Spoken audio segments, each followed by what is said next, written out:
You stand at a crossroads, not because the road is unclear, but because your voice is drowned out.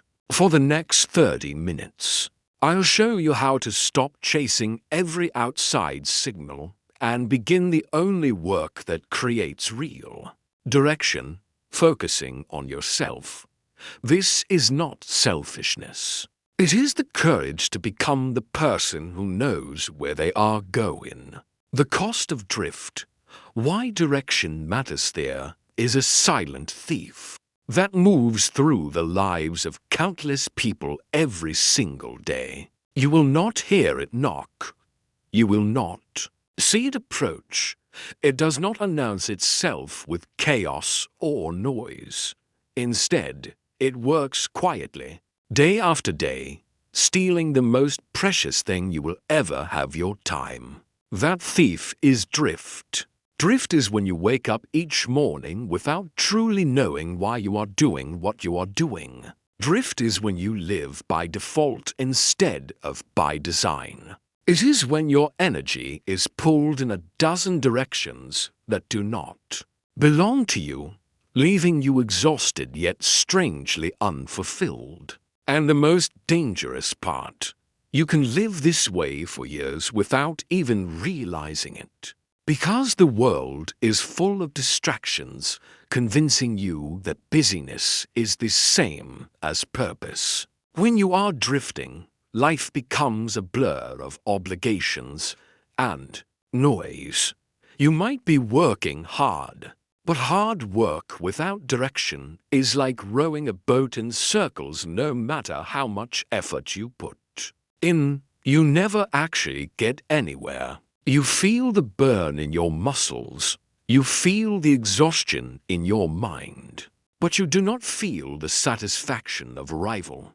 And with each passing year, a quiet anxiety grows inside you, a whisper that says, "Is this really all there is?"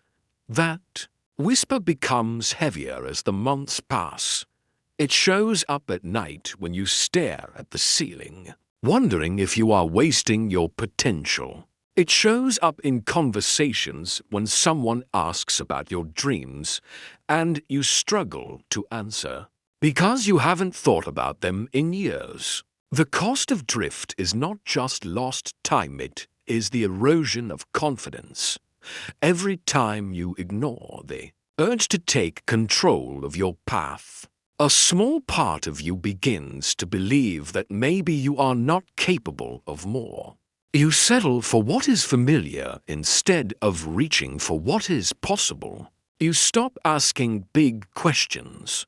You stop taking bold steps. And slowly, you begin to identify yourself with the life you have fallen into, instead of the life you could have chosen.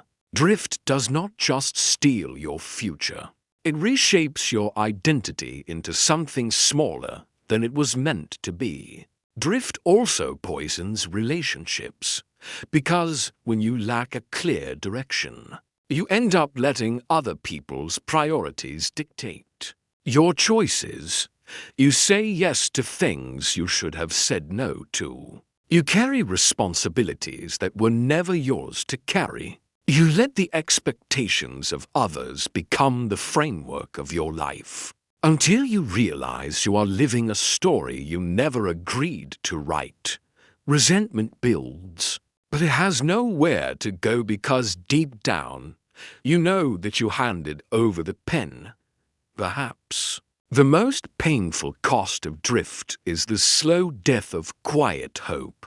Every human being begins life with a spark and instinct to reach for more, to grow, to create, to contribute. But when you go too long without a clear direction, that spark dims. It doesn't go out all at once. It fades, little by little, until one day you stop believing that anything extraordinary could ever happen for you. You stop looking forward to tomorrow. You stop planning for the next chapter because you are too busy surviving this one. That is not living, that is existing. And you were not born just to exist. The truth is, you cannot afford the cost of drift, not because of some abstract idea of success, but because your life is finite. Every day that passes is one you will never get back. Every moment you spend without direction is a moment you could have been moving toward the life you actually want.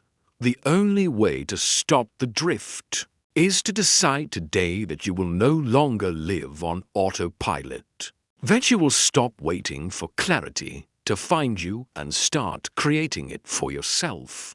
Direction is not given, it is built, and it begins with the courage to focus on yourself. Quiet the noise. Creating inner space. Safe direction is the compass of your life. Then noise is the storm that keeps you from reading it. Noise is not just sound, it is every distraction, every unnecessary demand, every competing opinion, every piece of information that clutters your mind until you cannot hear your own thoughts. We live in a world that has mastered the art of keeping you busy while keeping you disconnected from yourself. Every notification, every scrolling feed, every unsolicited opinion from people who don't walk in your shoes, they all pull you further away from your inner clarity. And here is the truth. You cannot focus on yourself until you learn how to silence what is not yours to carry. Noise disguises itself as urgency. It convinces you that every message must be answered now. Every trending topic must be known. Every request must be met.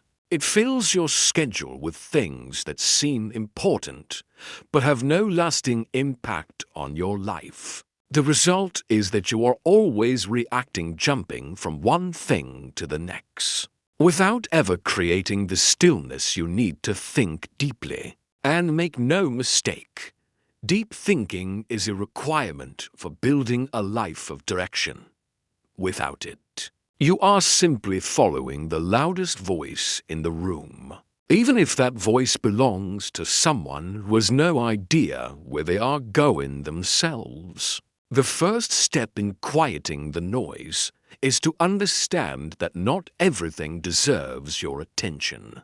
Your attention is the currency of your life. Where you spend it determines the shape of your days, your years, and ultimately your legacy. When you spend it on meaningless distractions, you rob yourself of the mental energy required for self-discovery. This is why boundaries are not just about protecting your time, they are about protecting your focus. You must become ruthless about who and what gets access to your mental space. This means turning off notifications that do nothing but interrupt your flow. It means taking intentional breaks from the constant input of news, social media, and endless conversations about problems you cannot solve. It means having the courage to let silence be a part of your daily life. Silence is not empty, it is full of answers that you cannot hear while the world is shouting at you. Imagine walking into a crowded room where everyone is talking at once, trying to get your attention. Now imagine that somewhere in that room, your own voice is calling out with the exact guidance you've been searching for. You will never hear it until the room quiets down. That is what your life feels like when you are surrounded by noise. Your inner voice, the one that knows what you truly need, is always speaking, but you have to create space to hear it. Creating inner space is not about escaping the world forever. It is about building habits that protect your mental clarity, even in the middle of a noisy world. This can mean starting your mornings without immediately reaching for your phone. Giving yourself the gift of 30 minutes of uninterrupted thinking time before the world's demands crash in. It can mean taking walks without headphones, letting your mind wander without input. It can mean saying no to conversations that only drain your energy and yes to moments of solitude that restore it. These practices are not luxuries, they are survival tools for your focus. And here is the secret. When you remove noise, you begin to see patterns that were always there. You notice what activities leave you feeling alive and which ones leave you feeling empty. You notice which relationships inspire you and which ones weigh you down. You notice how much of your stress comes from problems that were never really yours. This awareness is the doorway to direction, because when you can see clearly, you can choose wisely. The world will not get quieter on its own. In fact, it will only get louder, because every business, every platform, every voice is competing for your attention. If you do not take control, you will spend your entire life listening to everyone except yourself. And the danger of that is simple. You cannot build a life that feels true to you if you are always building it from someone else's blueprint. To focus on yourself, you must first create the conditions where your voice can rise above the noise, and that requires intentional, daily acts of mental clearing. Only then can you begin to design a path that truly belongs to you. Radical self-awareness. Meet your true self once you have created this space to quiet the noise. Something powerful begins to happen. You start to hear the voice that has been buried under the weight of the world. But hearing it is only the beginning. To build true direction in life, you must not only listen to that voice, you must understand it. This is where radical self-awareness comes in. It is the process of meeting your true self without masks, without filters, without the stories you've been told about who you are supposed to be. It is about peeling back the layers of expectation until you stand face to face with the raw, unedited version of you. And for many people, that is both liberating and terrifying. The reason most people avoid deep self-awareness is because it forces them to confront uncomfortable truths. It is much easier to distract yourself with constant activity than to sit quietly and ask, what do I really believe? What do I really want? What am I afraid to admit to myself? But until you face those questions, you cannot build a life that is truly yours. You will always be building from a foundation you did not choose, making decisions that are not aligned with your core values.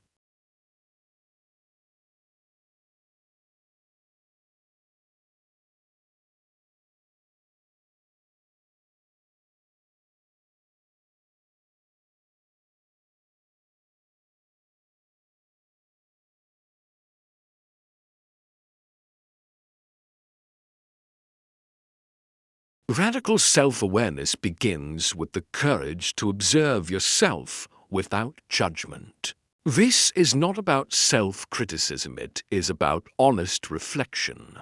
It means noticing the moments when you shrink back, not to shame yourself, but to understand why. It means paying attention to the situations that fill you with energy and the ones that leave you drained.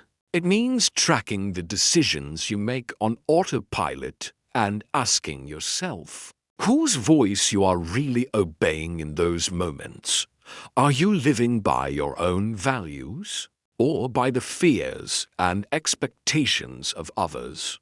One powerful way to begin this process is through deliberate self-questioning. Not the kind of shallow questions you can answer in 5 seconds, but deep, penetrating questions that require you to sit with them and let the answers rise slowly. Questions like, if I stripped away every role and label I've been given, who would I be?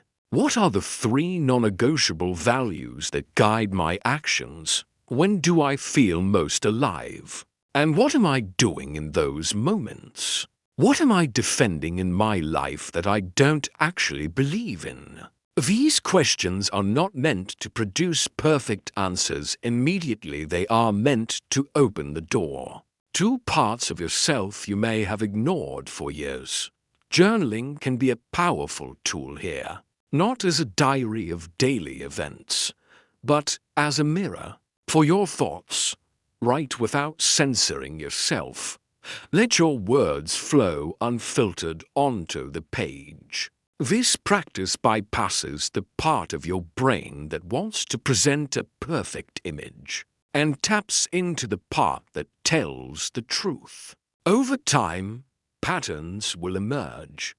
You will see recurring desires, recurring fears, recurring excuses. And once you see them, you cannot unsee them.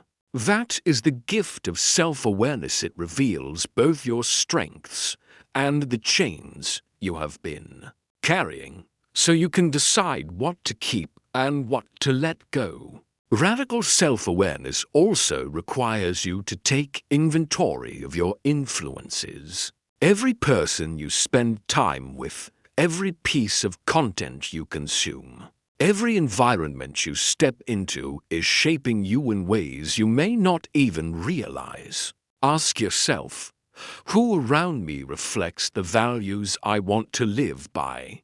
Who around me pulls me away from them? This is not about judging others. It is about recognizing the forces that are either aligning you with your true self or dragging you away from it. The beauty of self-awareness is that it transforms vague dissatisfaction into clear direction. When you know your values, you can measure every decision against them. When you know your triggers, you can prepare for them instead of being blindsided. When you know what truly matters to you, you stop chasing everything that doesn't. Self-awareness becomes the lens through which you view the world, filtering out what is irrelevant and sharpening what is essential. It is the foundation for confidence, because confidence is not about pretending to know everything. It is about knowing yourself well enough to trust your own judgment. Without radical self-awareness, your direction will always be fragile, because it will be built on someone else's definition of success. With it, you become unshakable, not because life stops being unpredictable, but because you know exactly who you are no matter where you stand. Own your story. From victim to author, there comes a moment, once you know yourself, when you have to face the truth about the story you have been living. For some, that story is one of survival. For others, it is one of constant compromise. For many, it is a patchwork of moments where life seemed to happen to them rather than through them. We do not choose where we are born. We do not choose the family we come from, the early circumstances we inherit, or the challenges life throws at us without warning. But there comes a point in every person's life when you have to decide, will I keep living as a character in someone else's plot, reacting to scenes I did not write? Or will I take the pen and begin writing my own story? Living as a victim feels safe at first because it removes responsibility. If everything is happening to you, then you are never at fault. You can always point to circumstances, to the economy, to your upbringing, to the people who misunderstood you, to the bad luck that always seems to follow you. But this safety is an illusion. Because while it may protect you from blame, it also traps you in powerlessness. You cannot control a story you believe you did not write. You cannot change the direction of a life you think belongs to fate. Owning your story does not mean denying the pain, betrayal, or injustice you have faced. It does not mean pretending everything that happened to you was fair or deserved. It means acknowledging the truth of your past, while refusing to let it dictate the limits of your future. It is about reframing the narrative so that every challenge becomes part of your rise. Every setback becomes part of your training. Every wound becomes part of the wisdom you will one day pass on. One of the most liberating shifts you can make is to stop asking, "Why did this happen to me?" and start asking, "What will I do with what happened?" That question moves you from the passenger seat to the driver's seat. It does not erase the pain, but it reclaims your power. Suddenly, your past stops being a chain and starts being raw material, a resource you can shape into strength, resilience, and clarity. Owning your story is not an abstract idea. It is built through daily acts of responsibility. When you say you will do something, do it. Not for appearances, not for applause, but because you are shaping the kind of person who keeps their own word. When you make a mistake, admit it quickly and learn from it instead of defending it out of pride. When something in your life is not working, stop rehearsing excuses and start designing solutions. These small acts of ownership accumulate into a life that feels in your control. Not because everything goes your way, but because you meet whatever comes with a decisive hand on the pen. It is also about setting the tone for how your story will be told. Think of it like this. If someone were to describe your life to a stranger, would they tell it as a story of someone who was always knocked down and stayed there, or as someone who was knocked down and kept getting up stronger each time? Every day you live is a page being written. You decide the arc.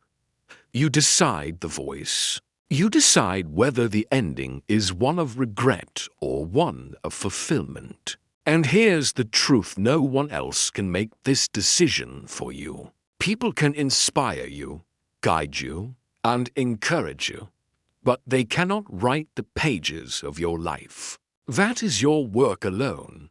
And when you take ownership of your story, something profound happens. You stop living in reaction to the past and start living in creation of the future. You become the author, not a perfect author, not one without mistakes, but one with the courage to write something worth reading, worth living, worth leaving behind. Design your compass, values, vision, identities. You take ownership of your story. You face the next great challenge, deciding where you want that story to go. And this is where so many people lose themselves again. They take control for a moment, but without a clear direction. They end up drifting back into patterns that do not serve them. To avoid that trap, you need something solid, something unshakable, something that keeps you on course no matter what storms life throws at you. That something is your compass, not a physical tool, but an inner guide built from 3 pillars: your values, your vision, and your identity. Your values are the deepest beliefs you hold about what matters most in life. They are not just words you say, they are the principles you are willing to defend, even when it costs you. If you value integrity, it means telling the truth even when lying would be easier. If you value growth, it means choosing the harder path if it makes you stronger. If you value love, It means showing up for people not just when it is convenient, but when it is costly, without clearly defined values. Life will constantly pull you in conflicting directions because you have nothing to measure your choices against. But when your values are clear, decision-making becomes simpler. Every opportunity, every relationship, every commitment can be tested with one question. Does this align with who I am and what I stand for? The second pillar of your compass is your vision. If values are the roots, vision is the horizon. It is the picture you hold of the life you are moving toward.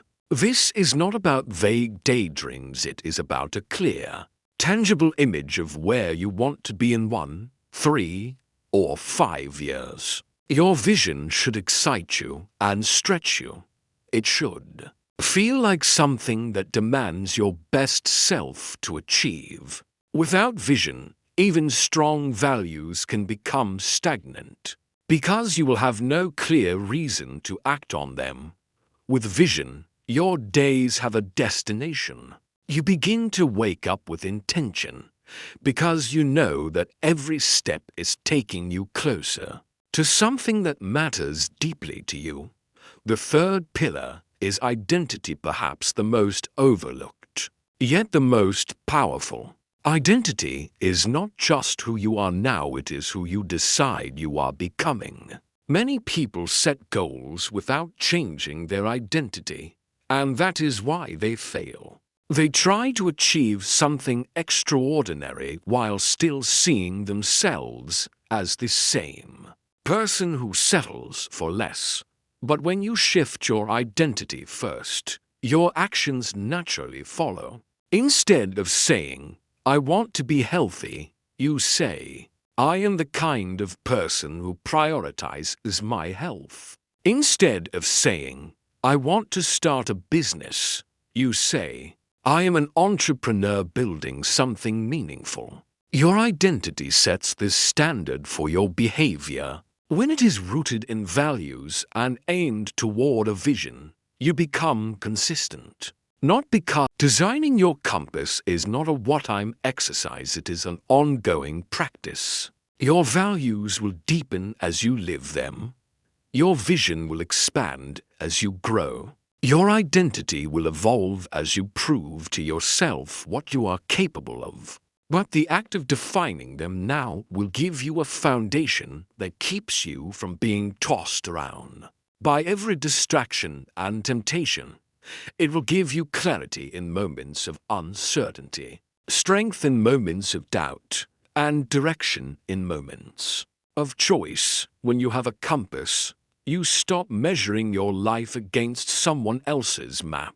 You stop chasing trends, fads, and the endless comparisons that drain your energy. You begin to move with a sense of purpose that others can feel. And that purpose, that inner certainty, becomes magnetic. It draws opportunities, people, and resources that align with your path.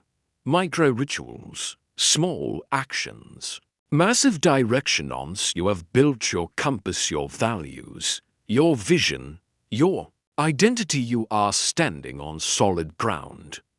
But knowing where you are going is not enough. The truth is, direction is not built in a single grand moment of decision. It is built in the small, quiet choices you make every single day. And this is where so many people lose momentum. They think they have to overhaul their entire life overnight. They set massive goals, make sweeping declarations, and for a week they burn with motivation only to collapse under the weight of unrealistic expectations. But real, lasting direction is forged through micro rituals, small, intentional actions that are repeated until they become part of who you are. A micro ritual might seem insignificant in the moment, but its power lies in consistency. Think of it like a drop of water hitting the same spot on a stone every day. One drop does nothing. 10 drops make no difference. But over time, that water shapes the stone.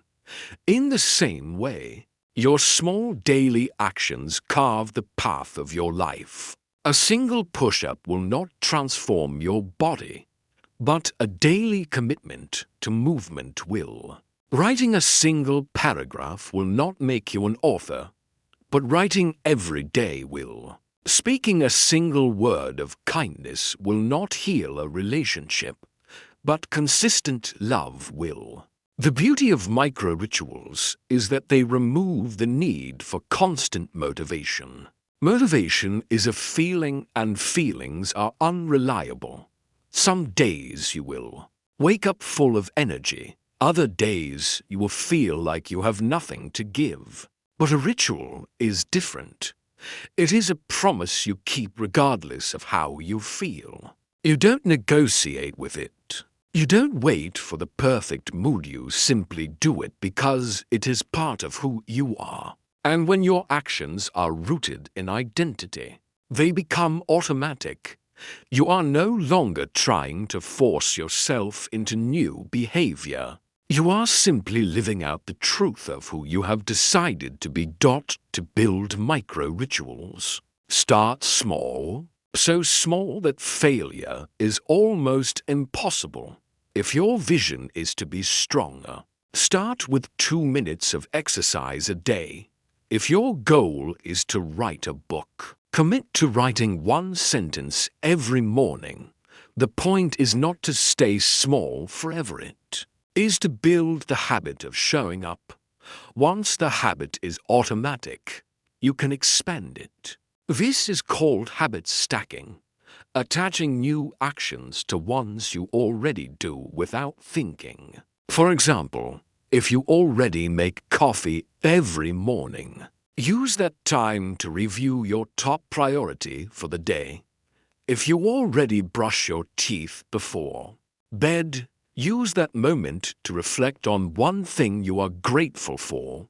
By linking new rituals to existing ones, you make them easier to remember and harder to break. Another secret to making micro-rituals stick is designing your environment for success. Your surroundings should make your desired actions obvious and effortless. If you want to eat healthier, place fruit on the counter and hide the junk food. If you want to read more, leave a book on your pillow so it's the last thing you see. Before sleep, if you want to meditate in the morning, set your mat in the exact spot you'll use the night before. Your environment shapes your behavior more than willpower ever will. Over time, micro-rituals create something incredible: momentum. And momentum is one of the most powerful forces in human behavior. When you see yourself keeping promises to yourself, even in small ways, your confidence grows. You start to trust yourself. You start to believe that bigger changes are possible because you have proof. You have been showing up every day, and the results are starting to compound.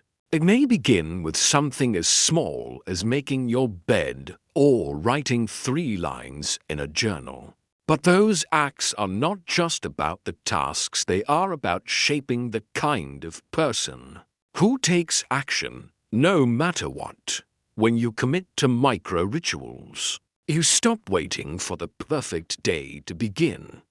You stop chasing dramatic transformations and start building quiet revolutions. And in time, you will look back and realize that the life you are living now, the one that feels natural, aligned, and purposeful, was built not in giant leaps, but in small, deliberate steps taken every single day.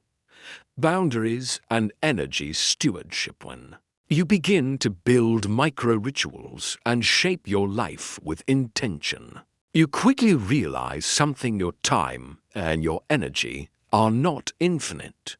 They are your most valuable resources, and yet, before you became intentional, you may have given them away carelessly. You said yes to every request because you didn't want to disappoint anyone. You let other people's priorities become your emergencies.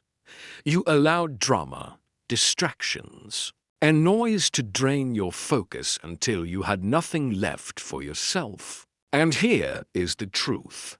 You cannot sustain a life of direction without boundaries. Boundaries are not walls to keep people out, they are guardrails to keep your purpose in. They are the lines you draw to protect the time, the focus, and the emotional energy you need to live the life you are building. Without boundaries, your energy leaks out in 1,000 directions, and suddenly you are too tired to invest in the things that matter most. With boundaries, you preserve your strength for what truly moves you forward. Setting boundaries requires courage, because it means you will not please everyone. Some people will misunderstand you. Some will take it personally when you say no. But you must remember you are not here to live everyone else's life. You are here to live yours. Saying no to what is misaligned is not selfish, it is an act of self-respect. Every yes you give to something that does not serve your purpose is a silent no to something that does. Energy stewardship is the next layer. It is not enough to protect your time, you must also manage your energy with precision. Pay attention to the patterns of your energy throughout the day. When are you at your sharpest? When do you tend to fade? Organize your most important work around your peaks and protect those hours fiercely. Schedule rest before burnout forces it on you. Choose people, environments, and activities that recharge you rather than drain you. Understand that your energy is like a battery. If you never stop to recharge, you will eventually run out of power, no matter how strong your will is. Boundaries and energy stewardship are not barriers to connection, they are the foundations that make deep, meaningful connection possible. Because when you are clear on where your energy goes, you show up fully present in the moments that matter most. And when you live with that kind of presence, people feel it. Fail forward. Use feedback. Not sham. Even with strong boundaries and disciplined energy, you will not get everything right. You will stumble. You will take wrong turns. You will make decisions that, in hindsight, you wish you could change. This is not proof that you are failing, it is proof that you are living. The only people who never fail are the ones who never try. But what separates those who succeed from those who remain stuck is not the absence of mistakes. It is how they respond to them. Failure, for most people, triggers shame. They interpret a bad result as evidence that they are bad, broken, or incapable. This mindset is poison to progress, because shame does not inspire growth, it convinces you to hide. The alternative is to fail forward, which means treating every setback as feedback. It means viewing each misstep not as a dead end, but as data. When you fail forward, you strip failure of its power to define you. You stop asking, "What's wrong with me?" and start asking, "What can this teach me?" You analyze the result without attacking your worth. You look for adjustments, not self-punishment. You treat your life like an ongoing experiment, testing, refining, learning, and moving forward. This shift transforms your relationship with risk. Suddenly, you are willing to try things that scare you, because you know that even if it doesn't work, You will come away with knowledge that will make you stronger. You stop waiting for the perfect plan and start taking action now. Because you trust yourself to adapt along the way. Failing forward also makes you more resilient. Every time you rise after a setback, you reinforce the belief that you can handle more than you thought. You begin to see yourself as someone who is unshakable not because you never fall, but because you always get back up. And that self-image is powerful because it fuels confidence, courage, and momentum. The truth is, shame will try to follow you in every season of growth. It will whisper that you're not ready, that you should have known better, that you're not cut out for this. But when you choose momentum and the compound effect, there comes a point in your journey where you begin to notice something extraordinary. Your progress no longer feels like isolated wins, small victories scattered across time. Instead, it begins to feel like a current, carrying you forward, a force larger than your individual actions. This is momentum, and it is one of the most powerful allies you will ever have in life.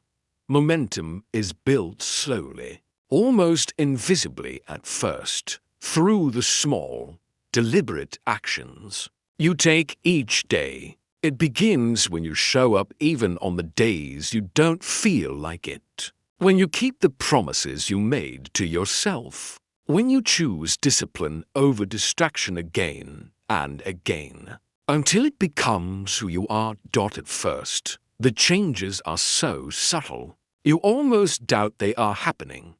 You work on yourself, you set boundaries, you fail forward, you protect your energy, and for a while it may seem as if the results are moving at a crawl.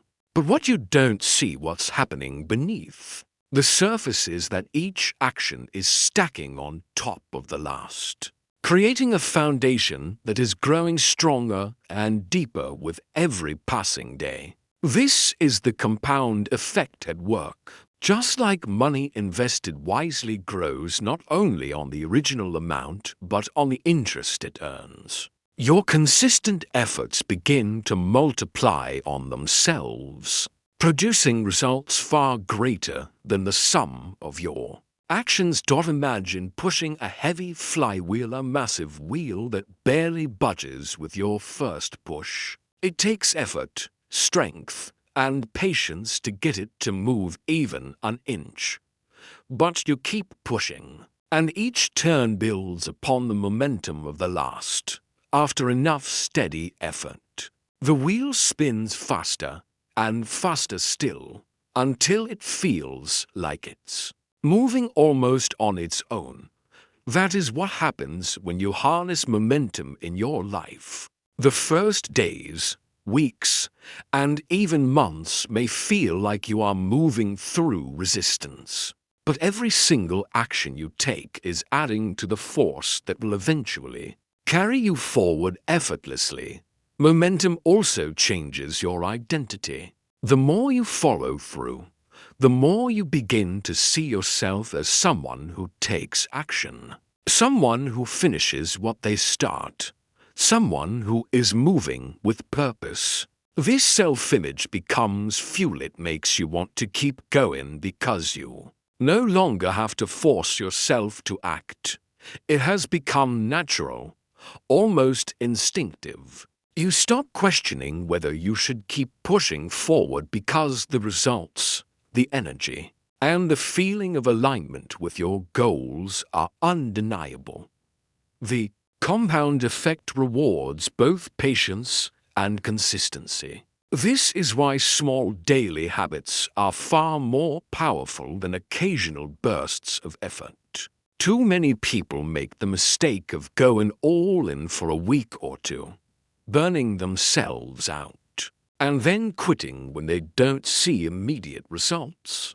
But the ones who understand the compound effect know that greatness is rarely born from sudden Explosive actions, it is built through the quiet, steady application of effort over time.